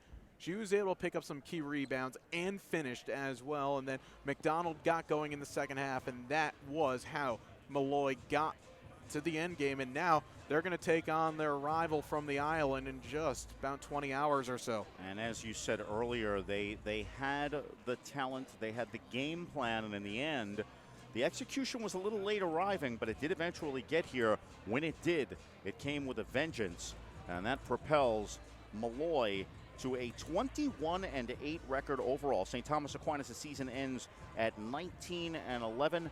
All in all, a strong performance for Kim Lusk and company, but just too much Molloy Lions in this second half today. As you could stay with us for a few minutes, we're going to have some post-game interviews, and right now we are going to send it down to our courtside colleague Mike Moore and today's player of the game. Thanks, Steve. I'm joined right now by our player of the game, Aaliyah McDonald. Aaliyah, first of all, congratulations on the victory, as you had a terrific performance here with a great second half.